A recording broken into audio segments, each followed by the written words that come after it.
मायावी छलिया।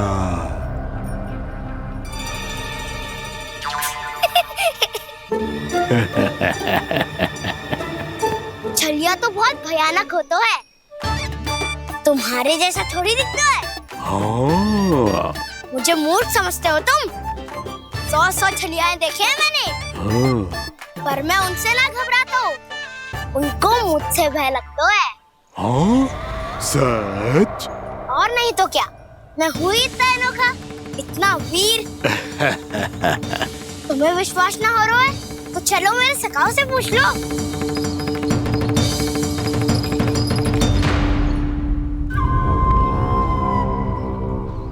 वहाँ क्या देख रहे हो? इधर देखो ज्वर।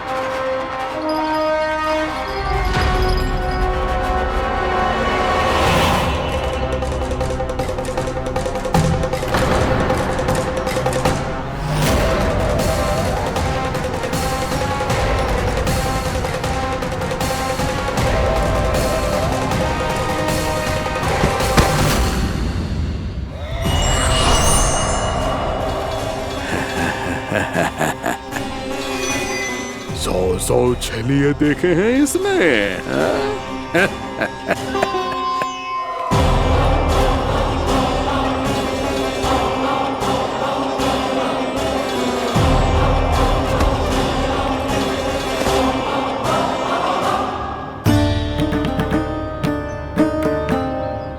किसे देख रही हूँ कान्हा?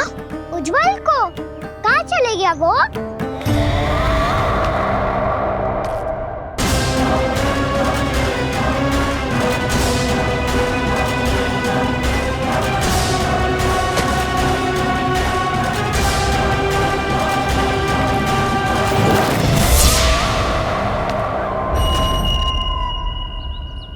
चिंता मत करो कान्हा, उज्जवल यही का ही होगा, आ जाएगा। क्या हो गया कान्हा? तूने कही थी ना कि हम चोर प्रहरी खेलेंगे, तो खेल क्यों ना रहो? तुम्हारी प्रतीक्षा कर रहे थे। वैसे तुम कहाँ रह गए थे?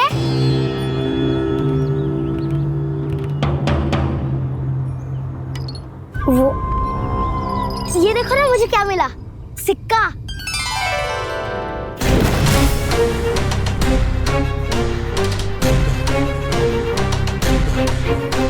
दीदी दिखा दिखा। ना ना, ऐसे ना, ये सिक्का मैं उछालूंगा और जिसके हाथ में आया वो बनेगा प्रहरी और अन्य सब चोर। शिकार है। यदि मैं प्रहरी बन गया तो बहुत सरलता से इस कृष्ण को पकड़कर गुफा में ले जाऊंगा और वहीं इसकी हत्या कर दूंगा। इसे इसके ही यंत्र में फंसाना होगा मुझे।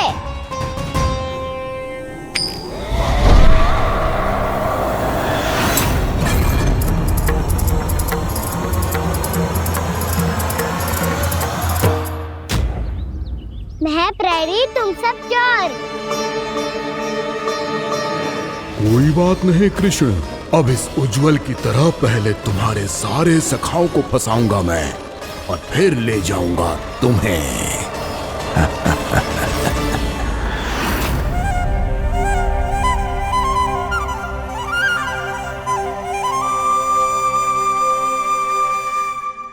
चलो खेल आरंभ करें। कान्हा तो हमें पकड़ना। आंखें बंद कर कान्हा।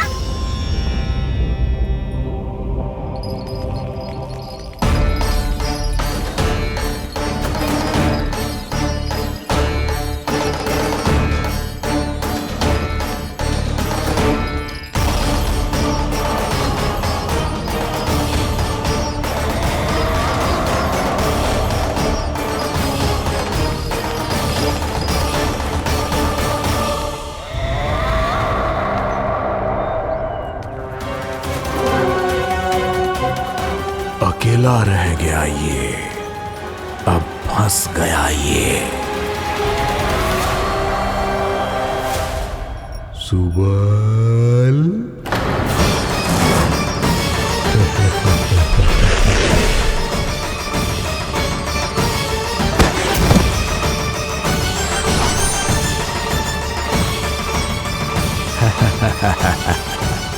इन सब का तो मुझे पता नहीं, परंतु मुझे बड़ा आनंद आ रहा है इस खेल में।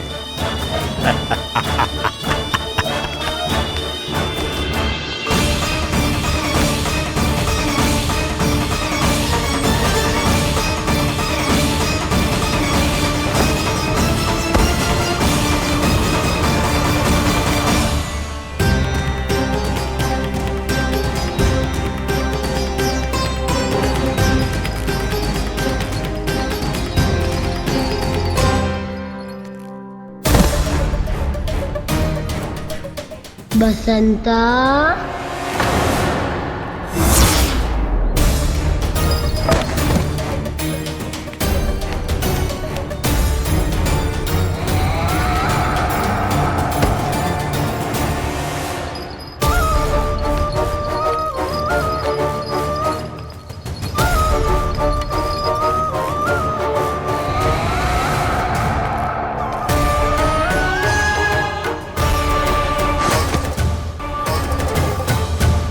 ये तो एक एक करके सभी बालकों को अपना शिकार बनाता जा रहा है।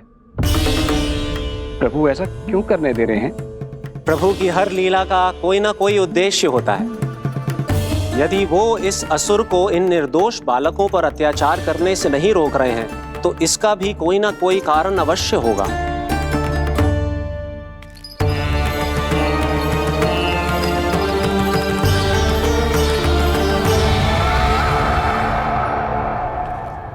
श्री दामा,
अब केवल 2 ही बालक शेष बचे हैं।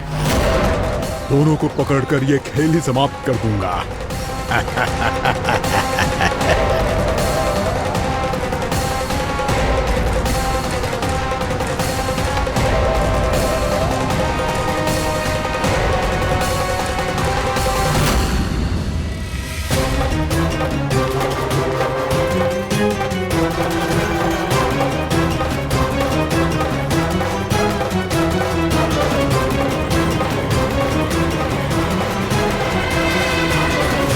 ये तो छलिया है, मायावी छलिया। मेरे सभी सखाओं को शिकार बना लिया इसने। मैं इसे नहीं छोड़ूंगा। कान्हा, कान्हा,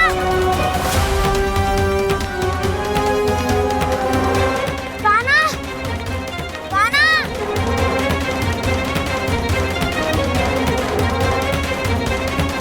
कान्हा, ताऊ,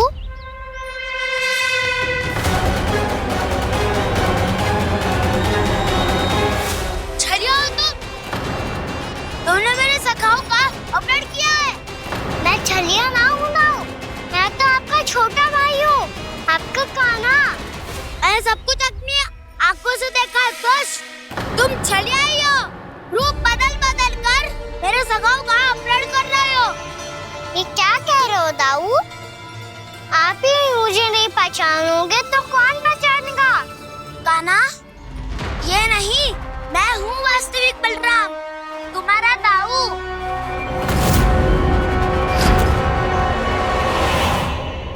इसके बहकावे में मत आना कान्हा, ये चलिए।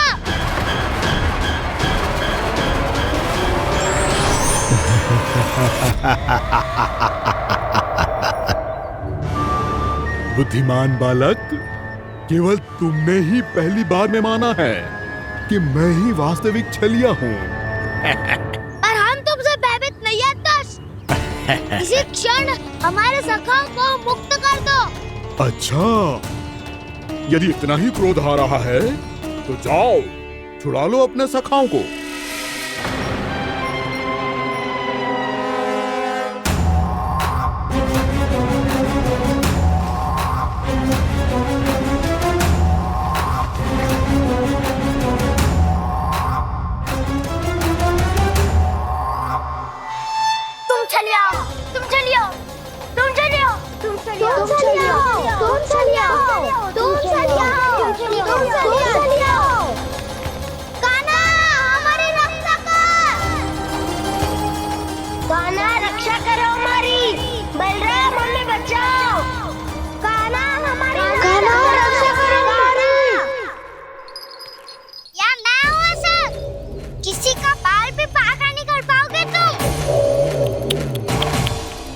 बालक, पर मैंने तो पहले ही तुम्हारे सखाओं को उस कंदरा में पहुंचा दिया है। बेचारे इस समय घबरा के रो रहे होंगे, सहायता की भिक्षा मांग रहे होंगे। जानते हो तुम उन सबका अपहरण क्यों कर पाए? क्योंकि मैंने तुम्हें कर नहीं दिया, ताकि मुझे तुम्हारा सामना करने के लिए एकांत मिल सके। अच्छा। जाओ, आप जाके सखाओं को बचाओ। इस दुष्ट के लिए मैं पर्याप्त हूँ।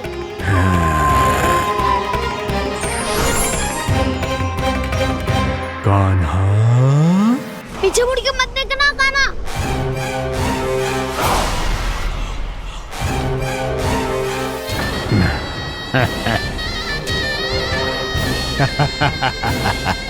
अपने सखाओं की तरह अब तुम भी फंस गए कृष्ण। अच्छी कलाकारी कर लेते हो राणा सर। किसे सिखाया ऐसा स्वांग करना? स्वांग नहीं, माया है ये विद्या मैंने अपने पिताश्री से सीखी है। माया के महान आचार्य मायासुर। तो तुम मायासुर के पुत्र हो, पर जिसके सामने ना माया जाल बुनने का प्रयास कर रहे हो, ये माया के स्वामी है। ये मायाधर विष्णु है। ये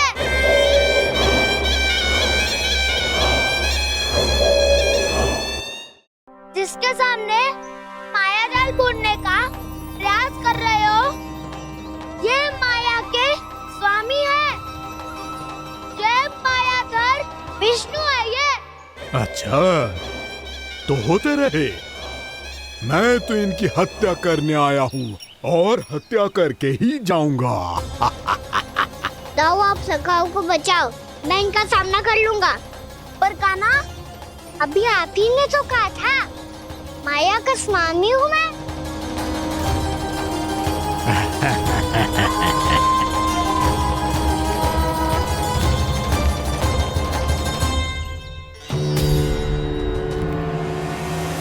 ये तो मथुरा का व्यापारी है। इसको अर्थ वो जो था वो सच में छलिया हो तो कहीं वो नंदमोहन तो ना पहुंच गो।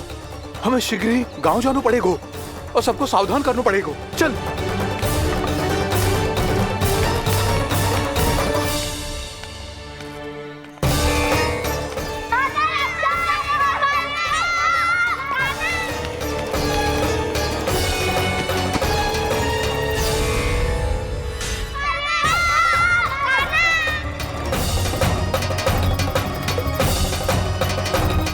यदि तुम्हें लग रहा है कि मेरे छल के वार से बच गए हो तो मुझसे भी बच जाओगे। ये तुम्हारी सबसे बड़ी भूल है कृष्ण। मेरे पास बहुत सारे मायावी अस्त्र हैं जो क्षण भर में ही तुम्हें विष्णु लोक पहुंचा देंगे। तो फिर प्रतीक्षा क्यों कर रहे हो? बालक, मैं परिहास नहीं कर रहा हूँ। मुझे पता है, तभी तो कह रहा हूँ शीघ्र दिखाओ ना। मुझे तुम्हारे सारे मायावी अस्त्र देखने हैं। कैसे बालक हो तुम? मैं यहाँ खेल दिखाने नहीं आया हूँ। तो समय व्यर्थ क्यों कर रहे हो ब्रह्मासुर? जो करने आए हो वो ही करो ना। अब देखो कैसे तुम्हारे प्राण एक ही वार में इस देह का साथ छोड़कर उड़ जाएंगे।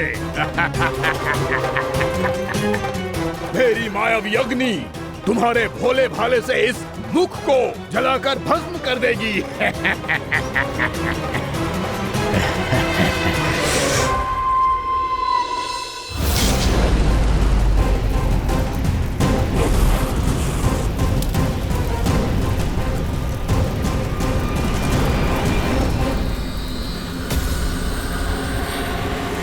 सही कह रही हो ब्रह्मासुर।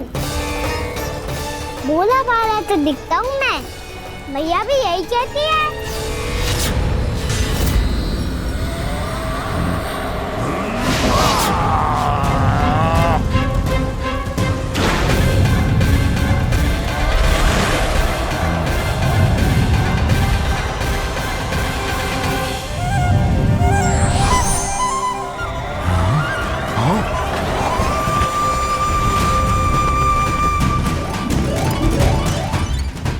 आसन का उपहार देने के लिए बहुत बहुत धन्यवाद ब्रह्मासुर।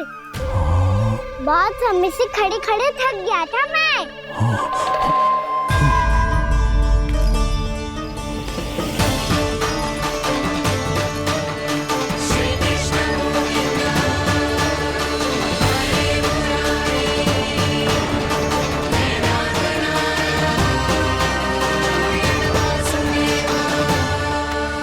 अगला अस्त्र दिखाओ ना। तुम्हारी यही जिज्ञासा आज तुम्हारा अंत करने में सहायक बनेगी मूर्ख बालक।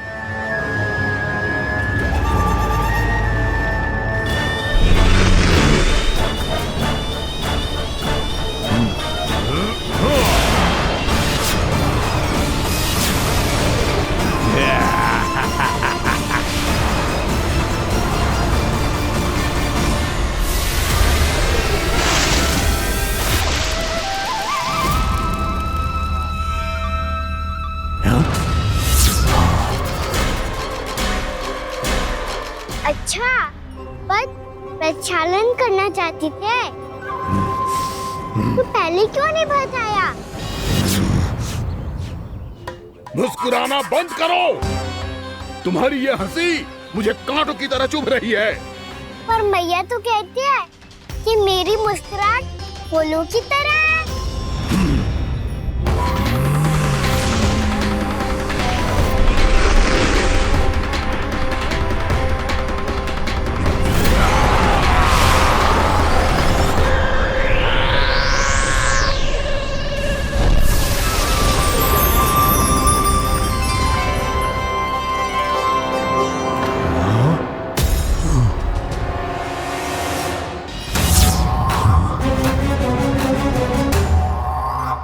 कहा था ना मेरी मुस्कुराहट बिल्कुल इन्हीं फूलों की तरह है। और तुम कर क्या रहे हो मास्टर? कभी आसन दे रहे हो, कभी पद प्रक्षालन कर रहे हो और अब फूल भी चढ़ा दिए। तुम मुझ पे वार करने आए हो कि पूजा करने? तुम्हारी पूजा तो मैं अब ऐसी करूंगा कि तुम मृत्यु के बाद भी मुझे भूल नहीं पाओगे बालक।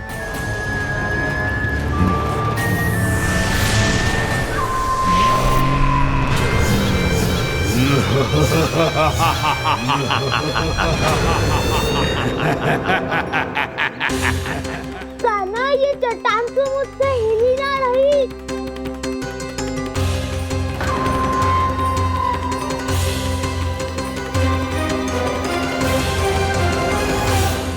अभी कंदरा के अंदर कुछ क्षणों में ही प्राण वायु समाप्त हो जाएंगे। तुम्हारे सारे सखा एक एक कर अपने प्राण त्याग देंगे और तुम्हारा वध करूंगा मैं।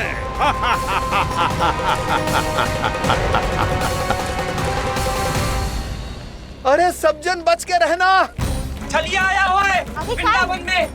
अरे छलिया आ गया है। वृंदावन में मायावी छलिया। अरे क्या हुआ? कौन छलिया? मायावी छलिया, सबको छलता है वो।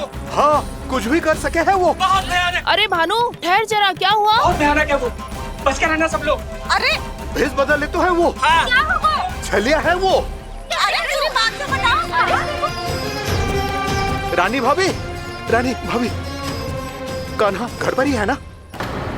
ऐसे भड़बड़ा क्यों रहे हो? कोई भूत देख लियो है क्या? भूत ना भाभी, छलिया से भेंट हो गई। सच्ची का मायावी छलिया है भाभी। क्या उल्टा सीधा बोले जा रहे हो? ठीक से बताओ। अब बोलो भी। वो कान्हा के पीछे पड़ो है वो।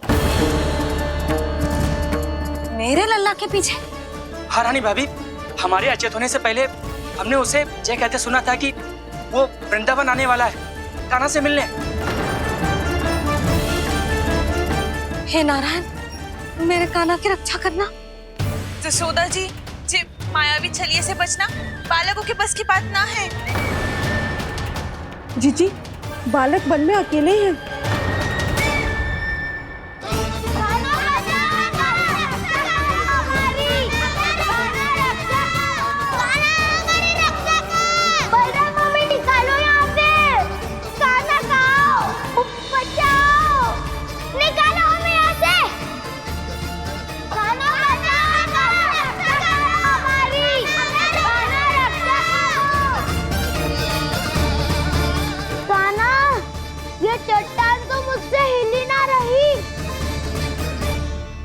यदि मैं माया का स्वामी हूँ तो आप भी बल के स्वामी हो। ताऊ, अपनी क्षमता, अपना सामर्थ्य स्मरण करो।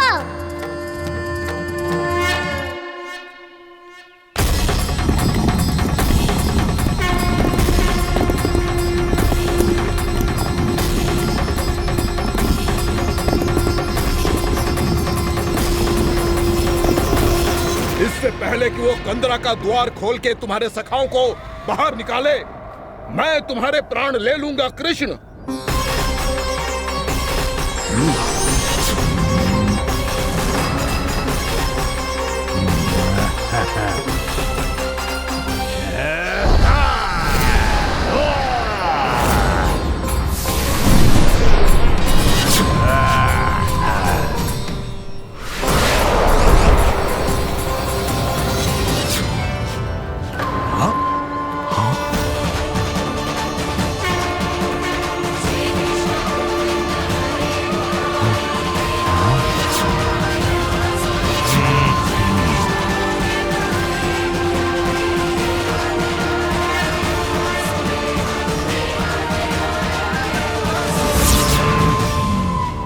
कितनी पूजा करोगे ब्रह्मासुर?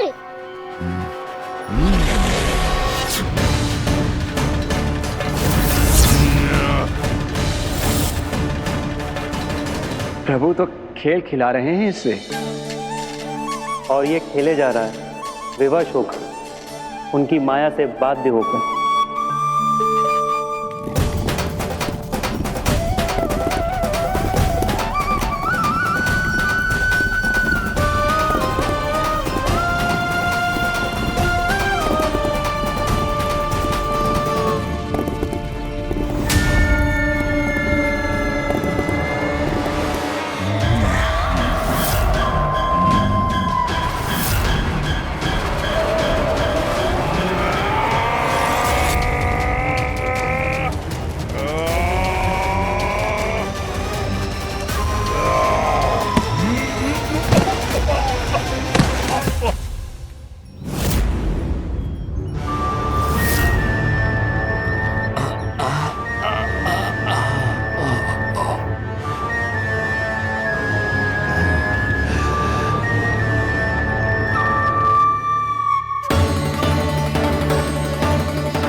जो प्रभु के सामने माया करने आया था वो स्वयं को ही माया में उलझा हुआ पा रहा है। नारायण नारायण। लो, अब तो तुमने दंडवत प्रणाम भी कर लिया, माया भी कथा भी उपहार में दे दी। तुम चाहते क्या हो वामासुर? मेरी शरण में आना है क्या?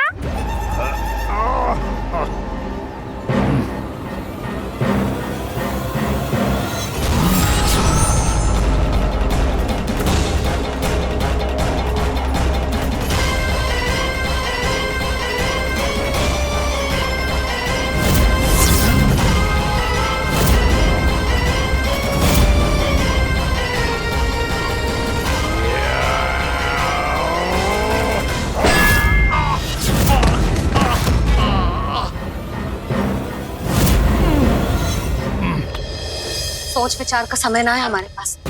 अपने बालकों की रक्षा के लिए इसी क्षण में निकलना होगा। और वो छलिया किसी का भी रूप धारण कर सकते हो। सुलक्षणा तेरा, शांति तेरा या मेरा, किसी का भी रूप धारण करके हमें भ्रमित कर सकते हो। इसीलिए हमें सतर्क रहना होगा। समझ आई?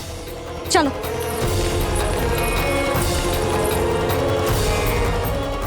अभी भी समय है वामासुर, समझ जाओ।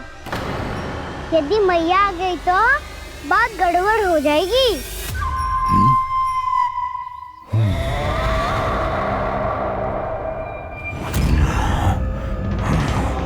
मुझसे झूठ का कोई लाभ नहीं होगा। वामासुर, स्मरण करो तुम कौन हो। मायासुर का पुत्र हूँ मैं, अपने स्वामी महाराज कंस का सेवक हूँ, और तुम्हारा हूँ मैं काल।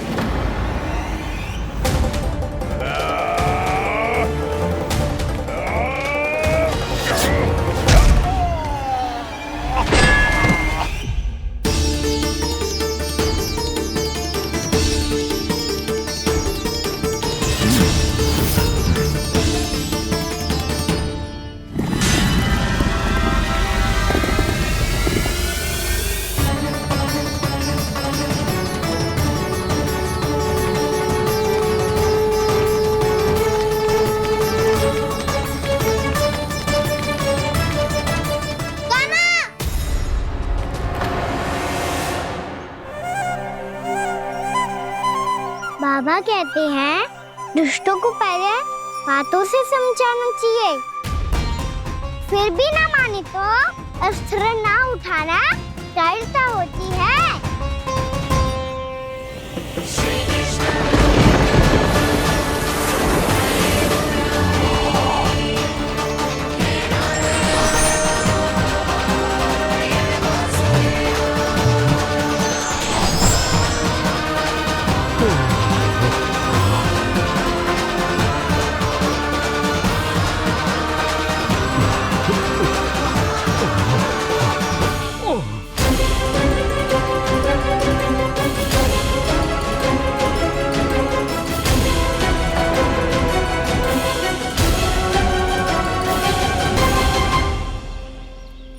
पता था मुझे, अपने बाबा के स्वरूप को हानि नहीं पहुंचाओगे। सही कही तुमने। पिता की छवि ही पिता के समान भी आनंदीय होती है। वामासुर, वामासुर। ये मैं अपने वास्तविक रूप में कैसे आ गया?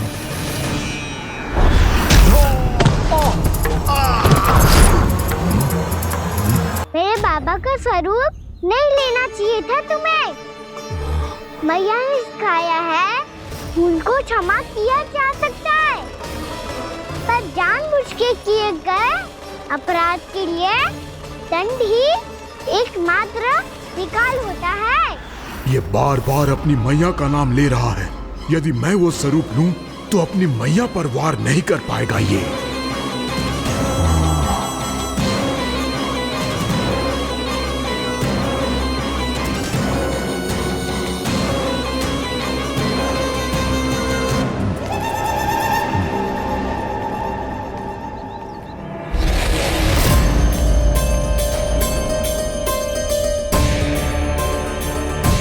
लल्ला, मैं तेरी मैया हूँ, अपनी मैया को मारेगा? बच गया। समझाया था पर तुमने एक बार फिर से मूर्खता कर ही दी। इस पर तुमने पहले से भी बड़ी और पहले से भी भयंकर भूल किया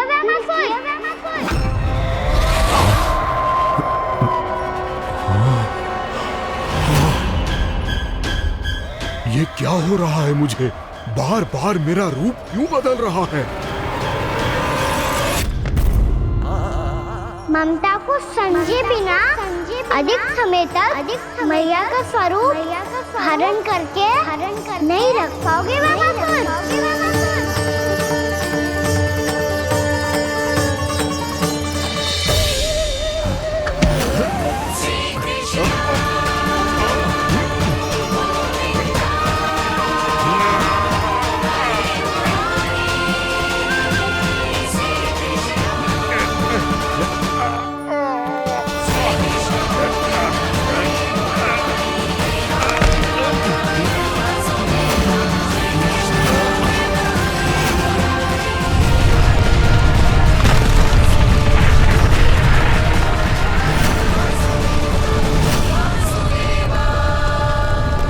प्रभु के क्रोध से धरती भी कांपने लगी है।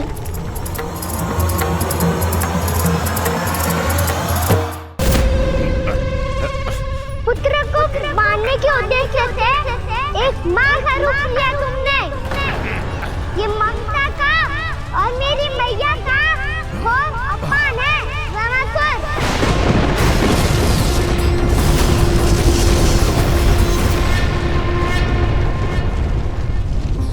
इससे पहले इस असुर के कारण निर्दोष प्राणियों का कोई अहित हो, मुझे कुछ करना होगा। यदि मैं माया का स्वामी हूँ तो आप भी बल के स्वामी हो। दाऊ, अपनी क्षमता, अपना सामर्थ्य स्मरण करो।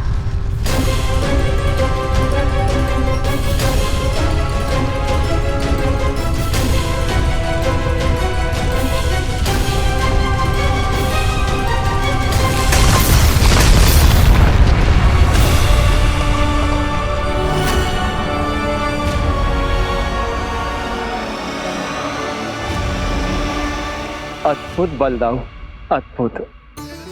अपने बल का उचित प्रयोग करके आपने प्राणियों को हानि होने से बचा लिया और यह भी सिद्ध कर दिया कि इस युग में आपसे अधिक बलवान और कोई नहीं होगा। आज से आप बलदेव के नाम से भी जाने जाएंगे। आज से आप बलदेव के नाम से भी जाने जाएंगे। आपके चरणों का ये चिन्ह युगों युगों तक आपके बल की कथा कहता रहेगा। बलराम का चरण चिन्ह।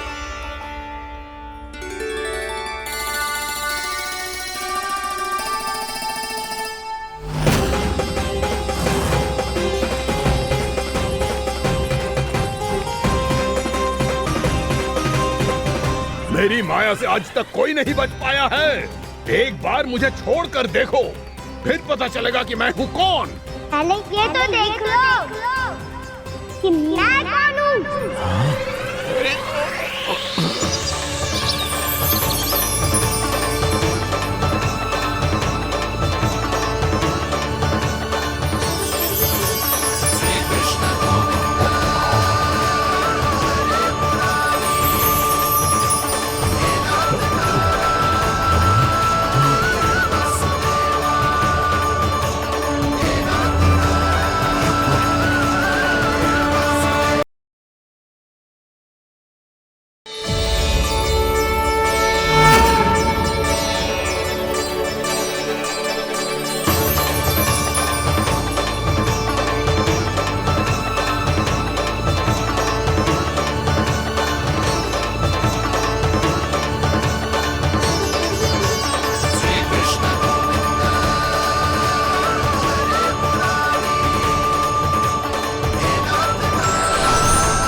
कुछ वरन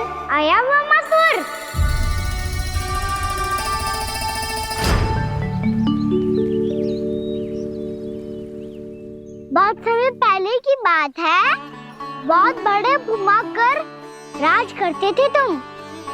निर्माण राजा भीमम के नाम से जाना जाता था।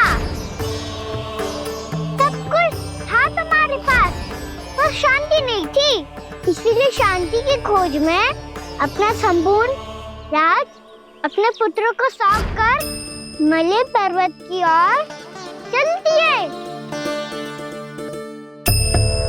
अनेक वर्षों की तपस्या के बाद तुम्हारे तप की कीर्ति चारों ओर फैलने लगी और फिर सच्चे तपस्वी की धूप में तुम्हारी ख्याति से प्रभावित होकर महर्षि उलट तुमसे भेंट करने आए। राजा भीमरथ, आपने ईश्वर की प्राप्ति के लिए सब कुछ छोड़ दिया, पर अपना अभिमान नहीं छोड़ पाए। इसीलिए मेरे आगमन पर सम्मान के साथ खड़ा होना तो दूर, मेरा अभिवादन भी नहीं किया। अभिमान तपस्वी का गुण नहीं होता है राजन, अभिमान राक्षसी गुण है। इसलिए मैं आपको श्राप देता हूँ कि आप अगले जन्म में एक राक्षस के रूप में जन्म लेंगे, एक राक्षस के रूप में जन्म लेंगे। मुझे क्षमा कर दीजिए महर्षि, मैंने जानबूझकर आपका अपमान नहीं किया है। मैं तो यहाँ पर शांति की खोज में आया था। अपने भीतर के संसार में गहरे सोच विचार में डूबा हुआ था मैं। मुझे क्षमा कर दीजिए महर्षि, मुझे क्षमा कर दीजिए। अपनी भूल का आभास प्रायश्चित की ओर पहला पग होता है।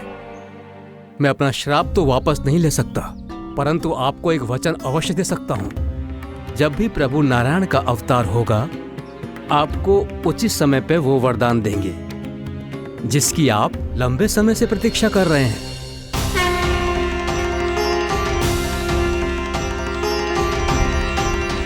प्रभु, आपने मेरी आंखें खोल दी।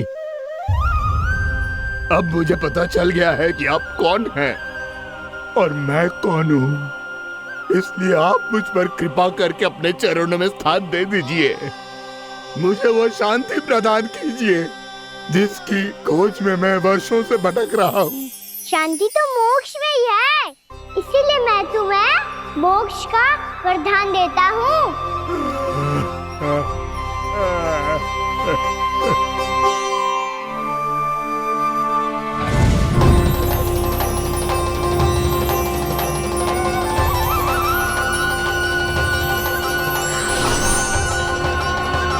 प्रभु की ये लीला सदैव स्मरण रखी जाएगी।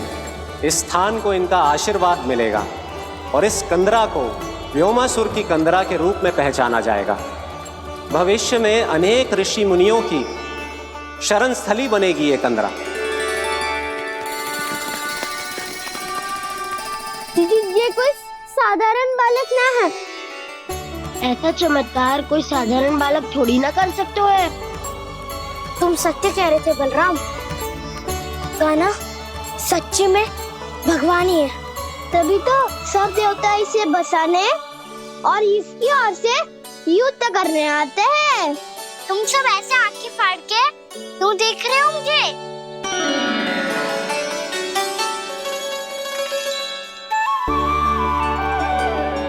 बलराम, तुम बलवान हो और कान्हा भगवान है। दूर दूर तक कोई दिखाई न दे रहा है। ना जाने किस हाल में होंगे बालक।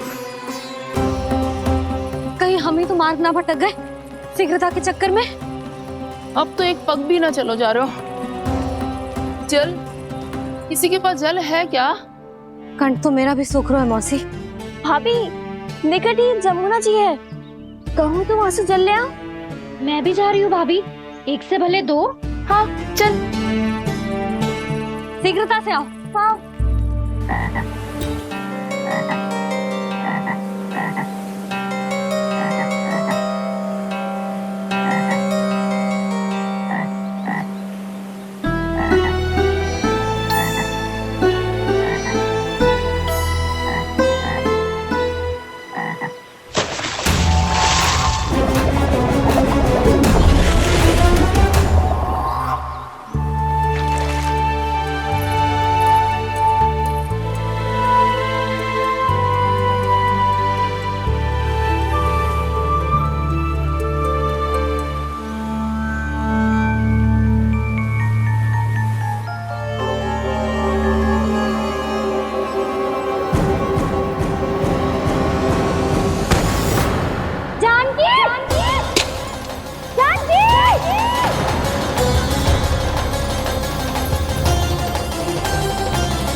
जानकी, जानकी, क्या होगा इसे? देखो ना जी, अब छलिया की सूचना मिलते ही हम सब बालकों को ढूंढने चली गई और ढूंढते ढूंढते सबको बहुत प्यास लगी आई जी। तो जानकी जमुना जी की नदी से जल लेने गई और उसने जमुना जी का पानी पिया और उसकी जेदशा हो गई। बालक कहाँ है? वो ठीक तो है ना? ऊपर से सब ठीक है, पर भीतर से बहुत भयभीत है सब। जानकी तो बिल्कुल नीली पड़ गया है, लग तो है विष फैल गया है इसका पूरे तन में। मथुरा के सर्वश्रेष्ठ विदेह जी को बुलाए गए हैं उसके उपचार के लिए। जैसे ही इसने जल को मुंह से लगाया, ये गिर पड़ी। चटपटाने का अवसर भी ना मिलो। हाँ वैद्य जी, और निकटी मृत पशु भी पड़े हुए थे। हाँ, मैंने भी अस्थियां देखी थी। इसका तो यही अर्थ हो सकता है कि समस्या वहाँ के जल में ही हो। वैद्य जी, आप रोगी की नाड़ी पे ध्यान दो ना। जे गोपिया क्या कह रही है उसे सुनने की आवश्यकता ना है। जब तक विष के कारण का पता नहीं चल जाता, हम उपचार कैसे कर सकते हैं रानी जी? जी, वो निकट ही यमुना जी में एक विशेष क्षेत्र है, ये सब उसी के जल की बात कर रहे हैं। तब तो ऐसा भी हो सकता है कि किसी विषैले सर्प के काटने का प्रभाव हो। पर सर्प के काटने का चिन्ह ना है उसके तन पे। सर्प जब काटता है तब उसके दांत के चिन्ह बन जाते हैं। मुझे पता है, बड़े बड़े सर्प को काटते हुए देखो है मैंने। एक दिन अब बस कर उज्जवल, ये बड़ी बड़ी हाँकने का समय ना है। पर यदि सर्प ने ना काटा है, फिर जानकी की ये दशा किसने की? अवश्य किसी राक्षस ने की होगी। नाना, कोई विषैला पशु भी तो हो सकता है, या अवश्य किसी महाविषैले सर्प के विष से हुआ है। सर्प ने भले ना काटा हो, लेकिन ये अवश्य ही किसी महाविषैले सर्प के विष के कारण हुआ है। कालिया नाग। कालिया नाग?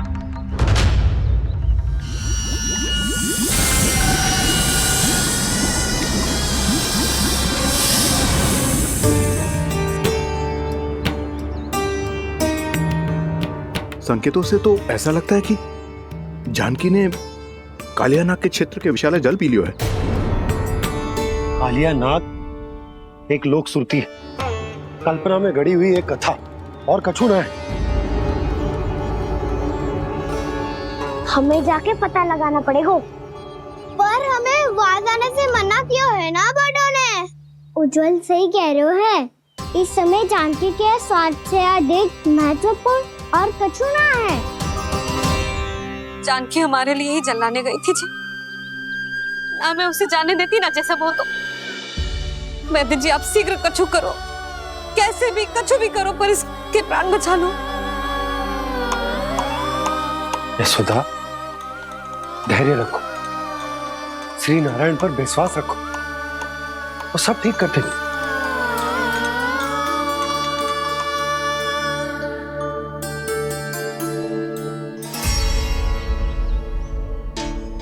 विष की काट की मेरे पास जितनी जड़ी बूटी थी, मैंने सब अर्क बना के पिला दी, पर इसकी दशा में अभी तक कोई सुधार नहीं दिख रहा है।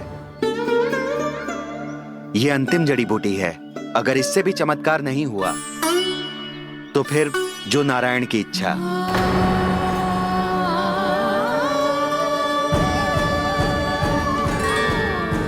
पर कोई तो उपाय होगा जानकी को बचाने का। कान्हा, यदि तुझे किसी औषधि के बारे में पता है, हमें बता दे, हम जाके ले आएंगे।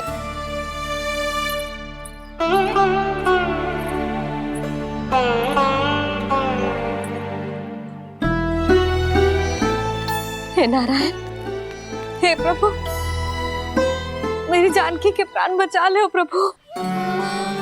क्या तो मैं अपने आप को कभी क्षमा न कर पाऊंगी। ये सारी मेरे ही कारण बनाई थी। उसकी रक्षा करो प्रभु, मेरी पुकार सुनो। कान्हा, तूने हमें वकासुर से बचाया था ना? और वकासुर से भी तो। और छलिया से भी तो तूने ही बचाया था ना हमें। क्या ऐसा कोई उपाय ना है जानकी को बचाने का? धन्वंतरी,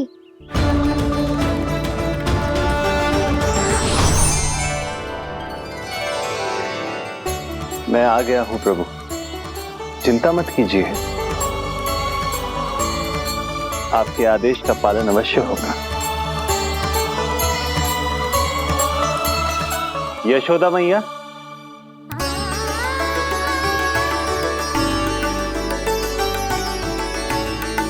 मैया आपको कोई पुकार रहा है।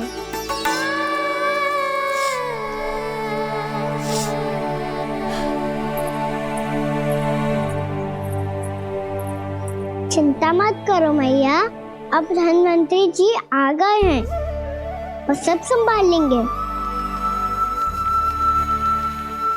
धन्वंतरी जी कौन है? जिन्होंने संसार का आयुर्वेद दिया, आरोग्य के देवता, वे श्री नारायण के अवतार।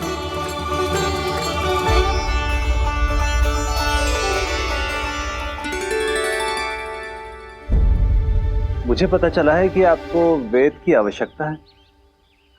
हाँ हाँ, भीतर आइए। आइए आइए बैठे जी। जी रहे। मथुरा का सर्वश्रेष्ठ वैद्य अर्थात मैं यहाँ आ चुका हूँ और रोगी को जितनी औषधि की आवश्यकता थी सब दे चुका हूँ। निश्चित रूप से आपने विष की काट के लिए बहुत ही उत्तम अर्क तैयार किया है, इसीलिए किसी और वैद्य की आवश्यकता नहीं है। किंतु आप अकेले कितना कुछ करेंगे वैद्यराज, मुझे अपना सहायक ही बना लीजिए। पर जो करना था मैं पहले ही कर चुका हूँ। हाँ, वो तो आप कर चुके हैं, बस रोगी के तन से विष निकालना शेष है ना वैद्यराज? हाँ हाँ, बस वही शेष है। इनके रक्त को विष रहित करने में मैं आपकी सहायता करूंगा। पहले ये संजीवनी मानी जाने वाली इन लाल फूलों की बूटी को भी घिसना है ना?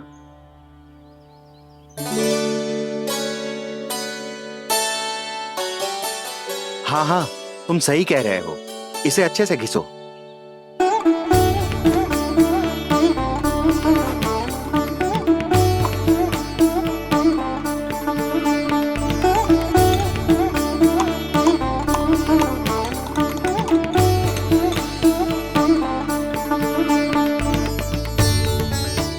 और ये नीले फूलों को भी तो मिलाना है ना?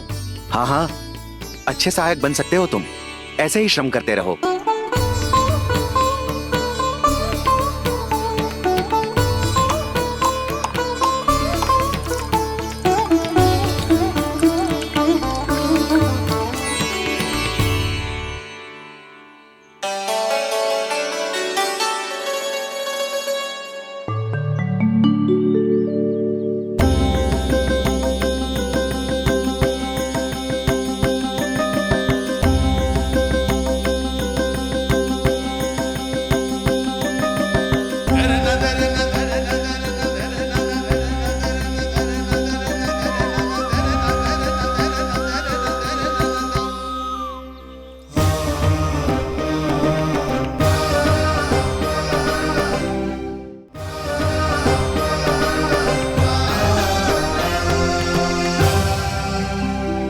जानकी स्वस्थ हो जाएगी ना धन्वंतरी जी?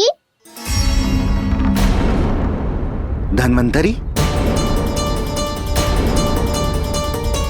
प्रभु, अब मैं क्या करूं? आपने तो स्वयं ही मेरी पहचान उजागर कर दी। जी क्या करो कान्हा? आप सब ऐसे क्यों देख रहे हो?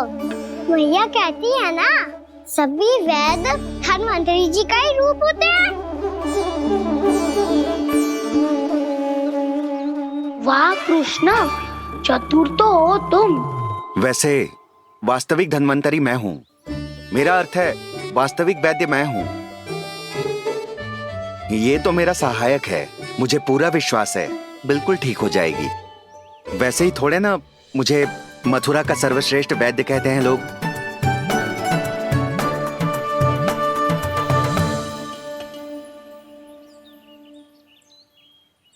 जसोदा भाभी, जसोदा जी, जानकी को चेतना आ गई। जानकी, जानकी, जानकी, तू ठीक है ना? क्षमा करना भाभी, मैं आपके लिए जल ना ला पाई। बस बहुत भूख लगी है। मैं अभी कच्छ लाती हूँ। जानकी, माखन खाओगी?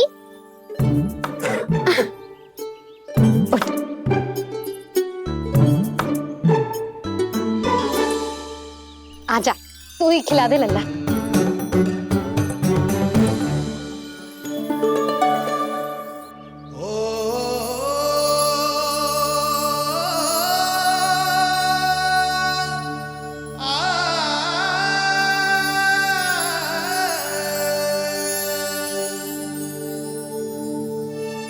तुम सब मेरे लल्ला को माखन चोर कहती हो ना?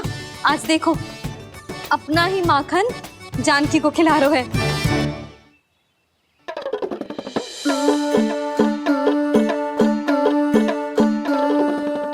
थोड़ा और विश्राम कर लो। सदैव तुम हम सबकी सेवा करती हो, आज मैं तुम्हारी सेवा करूंगा।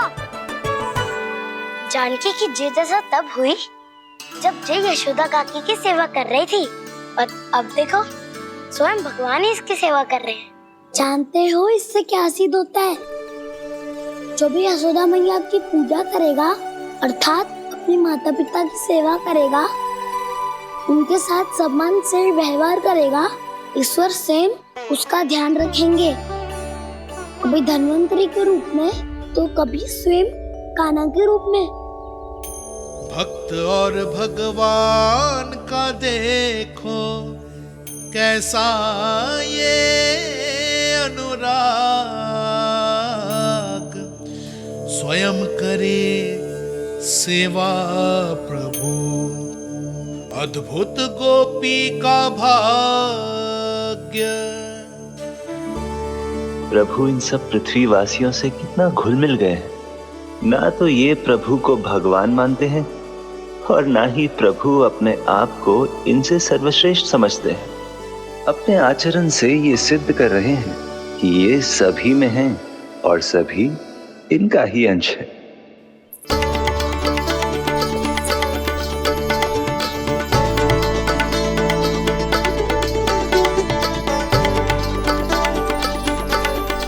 प्रभु, अब मुझे जाने की आज्ञा दीजिए।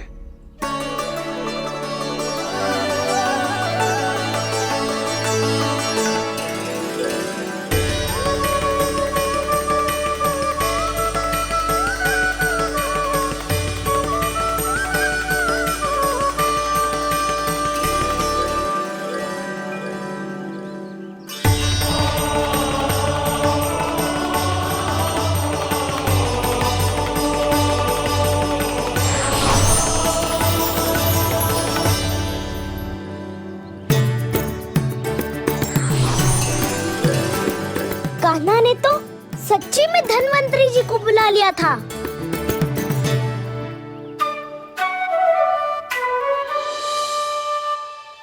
जब से कान्हा का जन्म हुआ है ना, मैं तब से देख रही हूँ, तब से हम पे कोई भी संकट आती है ना, तो अचानक से कोई अपरिचित हमारी सहायता करने आ जाता है, और जाते समय कान्हा की आज्ञा लेके जाते है, और कभी कभी तो इसे प्रभु बोल के जाते है। बाबा संभालो।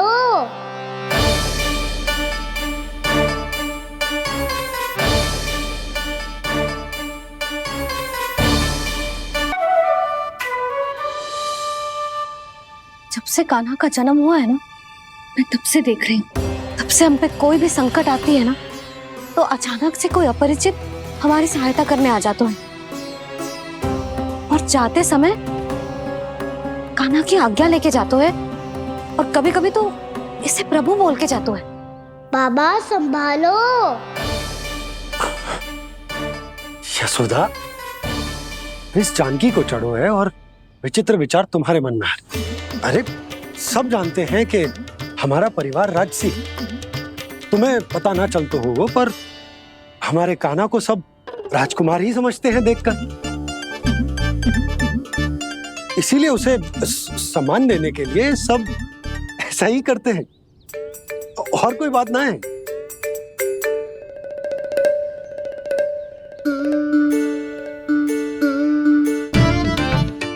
अब जे मेरे लल्ला को ऐसे क्यों घूर रहे हैं? बुरी दृष्टि लगाएंगे क्या? वैद्यराज जी, आपके सहायक तो गए, अब आप यहाँ क्यों? वो क्या है ना, मैं अपने रोगी का निरीक्षण करके पूरी तरह से संतुष्ट होकर ही जाता हूँ।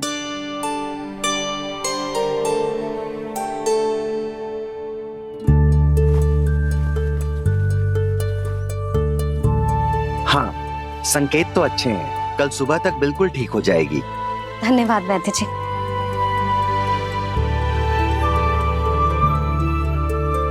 बस तो फिर हम कल पकड़ पकड़ाई खेलेंगे जानकी।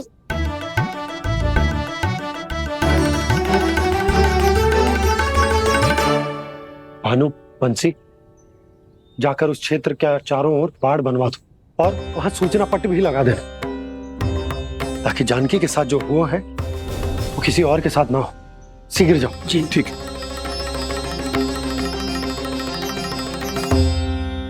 बाड़ और सूचना पट लगवाने से समस्या का समाधान नहीं होगा बाबा। निर्दोष पशु सूचना पट देखकर भी कुछ समझ नहीं पाएंगे।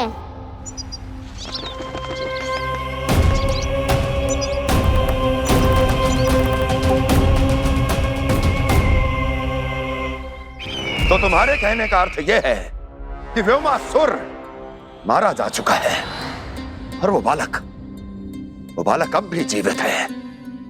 हाँ महाराज, मैंने गोप बालकों को कहते सुना था कि कृष्ण ने छलिया को मोक्ष दे दिया है, पर वृंदावन सुरक्षित नहीं है महाराज।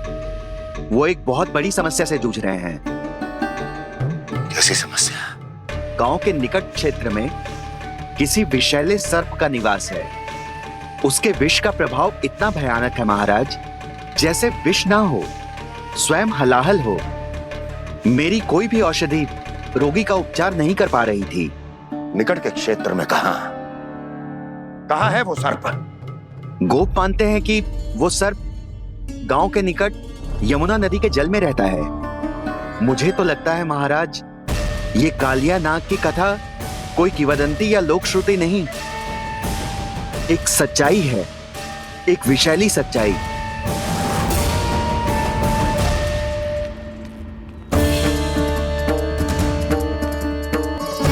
कालिया का सामना करने का समय आ गया है, पर उससे पहले मुझे बुलाना होगा उन्हें।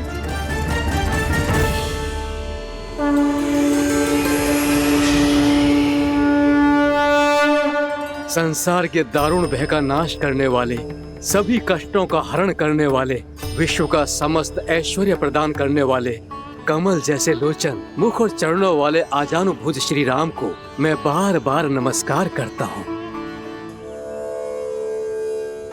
आपदामपहर्तारं दातारं सर्व संपदाम लोकाभिरामं श्री रामं भूयो भूयो नमाम्यहम्।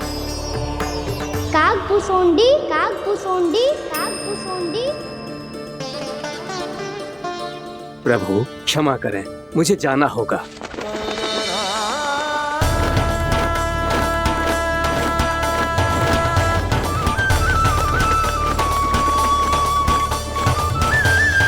प्रणाम प्रभु। अनेक बार मैं आपके दर्शनों के लिए आया प्रभु। कभी नंद भवन के झरोखों से आपके दर्शन करके चला जाता था, तो कभी दूर किसी वृक्ष की आड़ से आपको निहार लिया करता था। आज आपने स्वयं मुझे बुलाकर धन्य कर दिया प्रभु।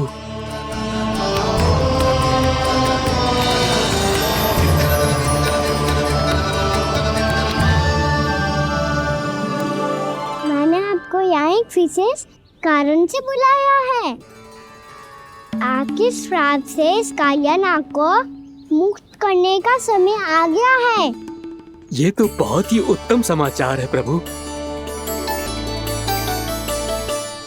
इतने वर्ष बीत गए, मुझे आज भी स्मरण है वो दिन जब मैंने उन्हें श्राप दिया था। अपने क्रोध पर नियंत्रण खोकर बहुत बड़ी भूल कर दी थी मैंने प्रभु। बीती हुई घटनाओं पर दुखी होके कोई लाभ नहीं है। हमें भविष्य की ओर देखना होगा।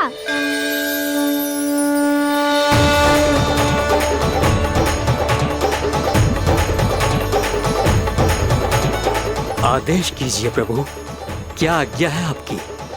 जब मैं कालिया नाग का सामना करने जाऊं, तो आप यहीं रहिएगा। आपको अपने आप पता चल जाएगा कि कब क्या करना है। और हाँ, लौटते जाते समय नारद मुनि से कहिएगा, वो आकर मुझसे भेंट करे। अवश्य प्रभु, प्रणाम। क्या इसने सच्ची में देवर्षि नारद को बुलाया है? नारायण नारायण, आपको संदेश भेजने की आवश्यकता नहीं थी। आप स्मरण करते और मैं चला आता। तुम्हारा कल्याण हो नारद।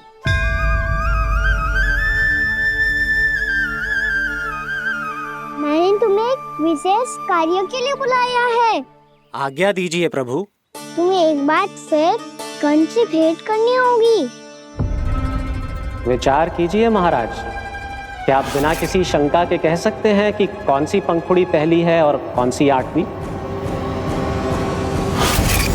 उस दुष्ट से भेंट करना स्वयं कीचड़ में उतरने के समान है प्रभु। कमल पुष्प प्राप्त करना हो तो कीचड़ में उतरना पड़ता है नारद। आपका आदेश तो मैं स्वप्न में भी नहीं टाल सकता प्रभु। कंस कालिया नाग के बारे में जान गया है, पर वो उसका सामना करने का साहस नहीं कर पाएगा। मैं आतुर हूँ प्राप्ति, मूर्ख नहीं। मेरी बुद्धि फिर नहीं गई है। मैं स्वयं उस कालिया जैसे महाविषैले सर्प के सामने खड़ा हो जाऊं और अपने ही काल को आमंत्रित कर लूं। तो फिर अपने लाभ के लिए उसका प्रयोग करने का कोई और उपाय सोचिए स्वामी। कुछ ऐसा कीजिए कि यमुना नदी का पूरा जल विषैला हो जाए और वृंदावन वासी उसका उपयोग करे, और आपका काल कहलाने वाला वो बालक स्वयं काल के गाल में चला जाए। उत्तम उत्तम सुझाव है प्राप्ति। अब मुझे उस कालिया तक पहुंचने का मार्ग ढूंढना होगा। उसको विवश करने का कोई उपाय ढूंढना होगा, क्योंकि व्यक्तिगत रूप से उससे भेंट करना असंभव है। असंभव। आप सही कह रहे हैं प्रभु। कंस में उतना सामर्थ्य नहीं कि वो कालिया नाग का सामना स्वयं कर सके। वैसे तो कालिया गरुड़ देव का भी सम्मान नहीं करता, तो फिर वो कंस का सम्मान क्यों करेगा भला? नहीं करेगा, पर कंस तुम्हारा सम्मान अवश्य करेगा नारद। तुम्हारी बातें भी सुनेगा और मानेगा भी। ये मेरी योजना का बहुत ही महत्वपूर्ण भाग है। तुम कंस के पास जाओ और कहो कि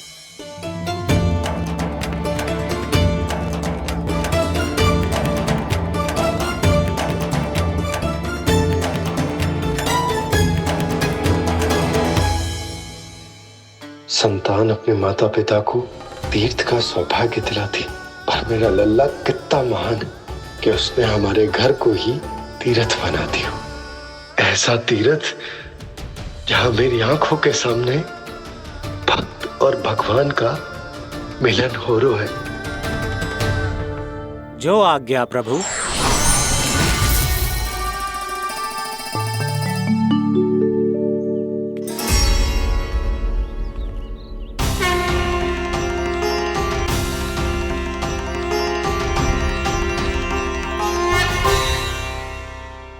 बाबा। कान्हा,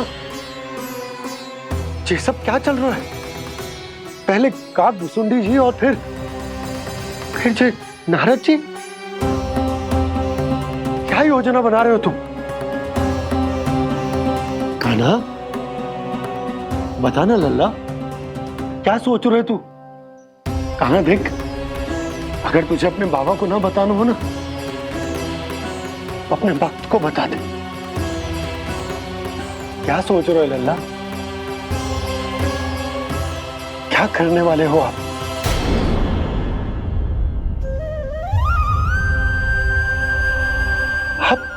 आप इतने दुखी क्यों हो?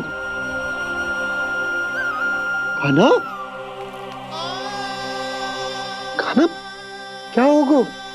क्योंकि मुझे आभास हो गया है बाबा, समय आने वाला है। कौन सा समय आने वाला है लल्ला? शीघ्र ही सब कुछ बदलने वाला है। भैया को मेरा सत्य पता चल जाएगा बाबा।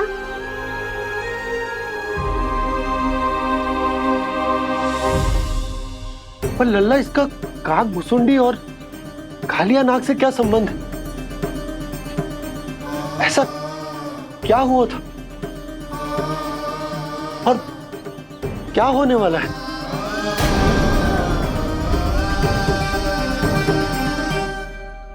जो होने वाला है बाबा, उसका संबंध उससे है जो सैकड़ों वर्ष पहले हुआ था।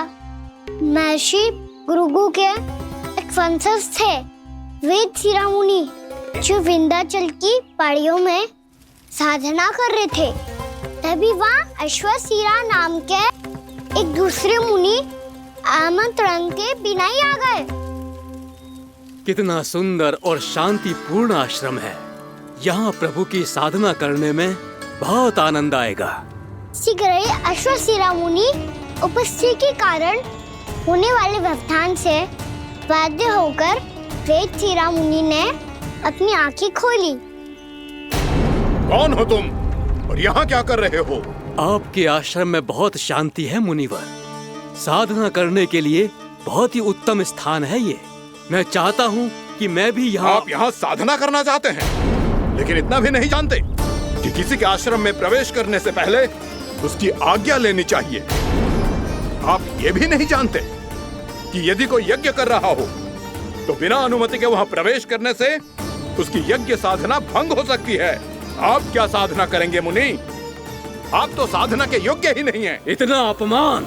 एक मुनि के मुख से इतने कड़वे शब्द शोभा नहीं देते।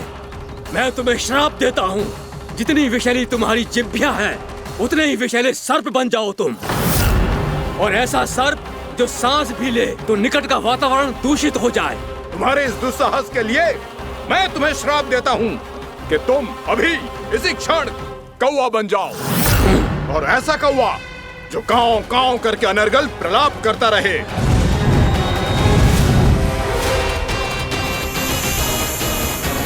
ये मैंने क्या किया? ये मैंने क्या किया? क्रोध के कारण दोनों ने एक दूसरे को श्राप दे दिया। पर दोनों ही मेरे भक्त थे, और भगवान होकर मैं अपने भक्तों को इतनी कठिनाई में कैसे देख सकता था। इसीलिए जिस संकट में उन दोनों ने अपने आप को फंसा लिया था, उसका समाधान करने में हमारी रक्षा कीजिए प्रभु, मार्ग दिखाइए हमें। क्रोध पर नियंत्रण ना होने के कारण आप दोनों ने एक दूसरे को बहुत ही भीषण संकट में डाल दिया है।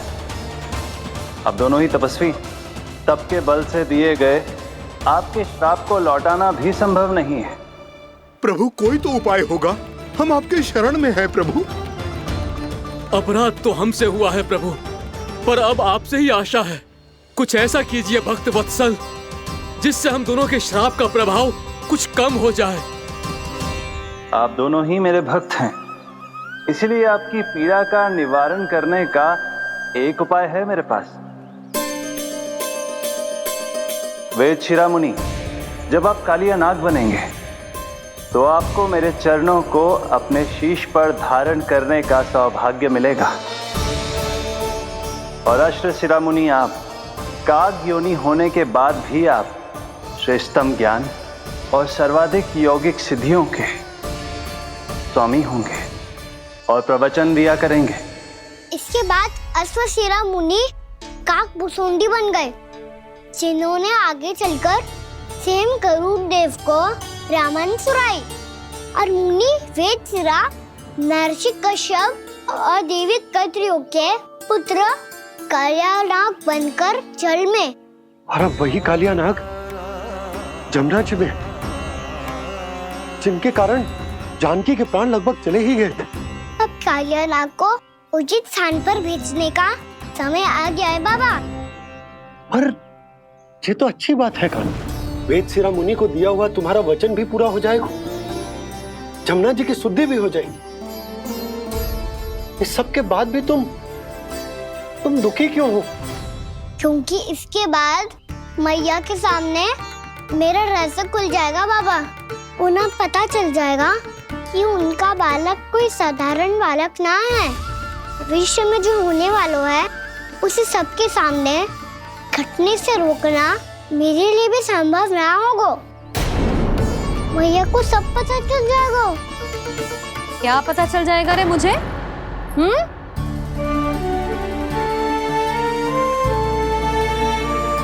यही कि सबसे अधिक प्रेम मैं आपसे ही करता हूँ। अब बस भी कर, चलो भोजन के लिए बुलाने आई थी तुम दोनों को। भूखा थोड़े ना रहने दूंगी अपने लल्ला को, मेरा लल्ला दुर्बल हो जाएगा ना। आप खिलाओगे तो ही खाऊंगा। हाँ ठीक है, मैं ही खिलाऊंगी। अब चल, आओ जी चल।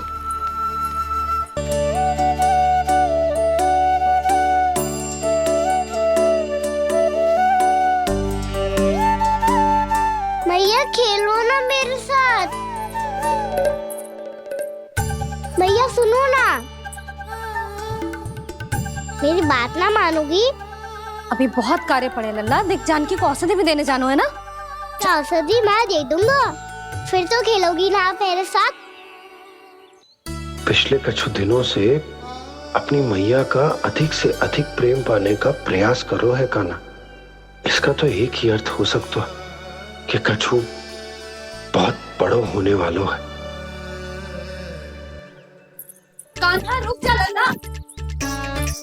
कान्हा क्यों तंग कर रहा है? मैया को पहन लेना। कान्हा, कान्हा, ये क्या करो तूने?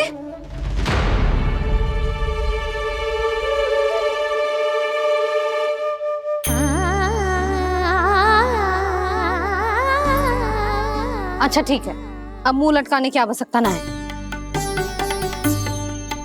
ये ले।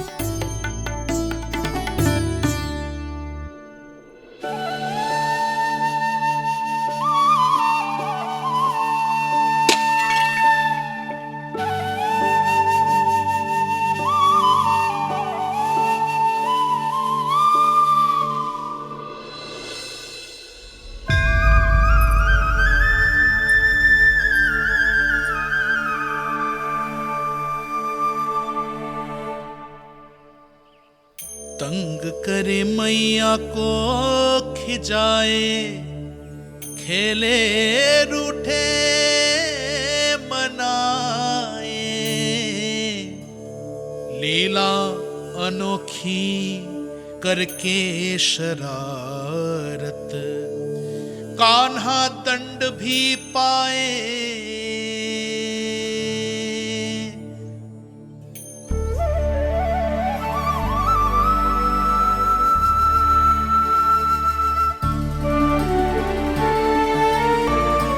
रूठना मनाना, खेलना खिलाना, पहले शरारत करके क्रोध दिलाना और फिर क्षमा मांग लेना, ये सब जानबूझकर कर रहे है कान्हा। जैसे जीवन भर के लिए अपनी मैया की ममता को अपने हृदय में समेट कर रखना चाहते हो। कैसे कैसे करूं उस कालिया से मित्रता, कैसे करूं उसका उपयोग?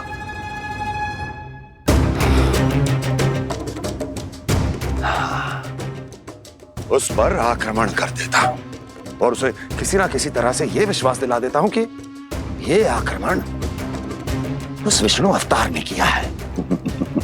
फिर वो क्रोध में आकर सारे वृंदावन वासियों को अपने विष से समाप्त कर देगा। उचित है, ये उचित है। नारायण हरि, नारायण हरि।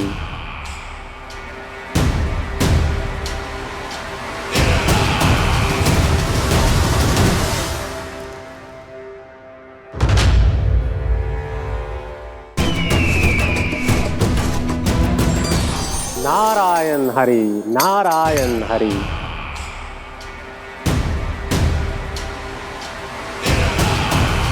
प्रणाम देवर्षि। किस योजना में कितना लाभ है और कितनी हानि, यह आंकलन करते करते थक गए होंगे मथुरा नरेश। देवर्षि, आज मेरा ध्यान कैसे आ गया आपको? आप तो सदैव ही मेरे ध्यान में रहते हैं महाराज कंस। सत्य तो यह है कि मथुरा में जो भी हो रहा है मुझसे छिपा हुआ नहीं है। मैं जानता हूं कि आप किसी भी असुर को वृंदावन क्यों ना भेजें, और वो असुर कितना भी शक्तिशाली क्यों ना हो, कृष्ण का सामना नहीं कर पाता। या तो पराजय स्वीकार करके आपके पास लौट आता है, या तो फिर वीर गति को प्राप्त हो जाता है।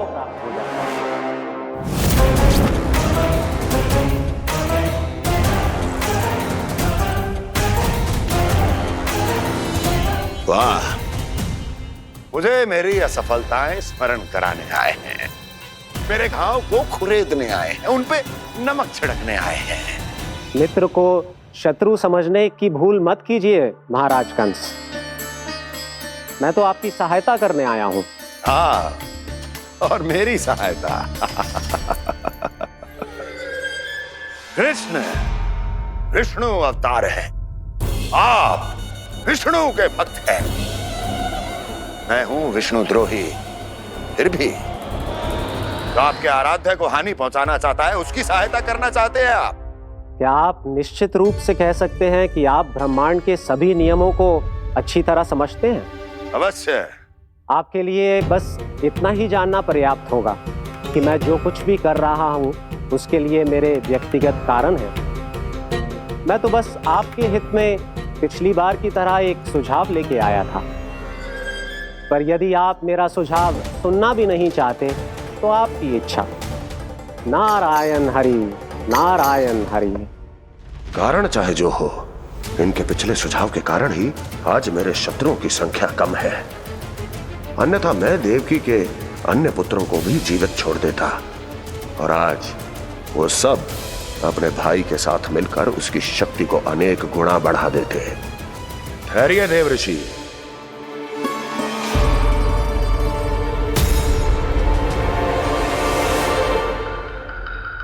बताइए क्या सुझाव है आपके पास? मेरे सुझाव का नाम है कालिया नाग।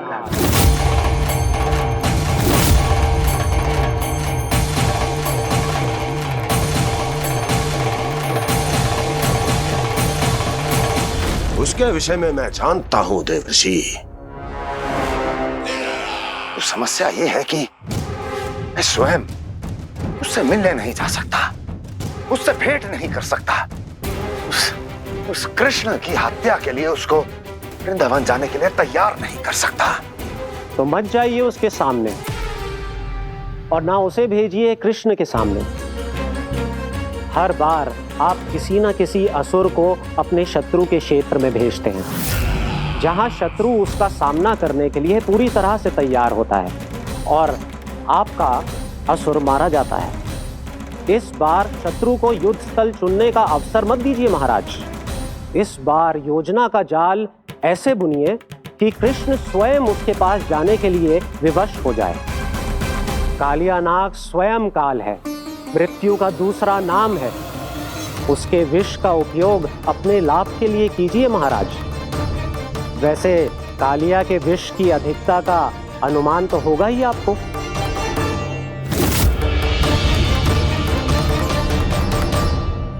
एक बार जो उसके क्षेत्र में पहुंच गया, फिर उसके विष से बचना असंभव है।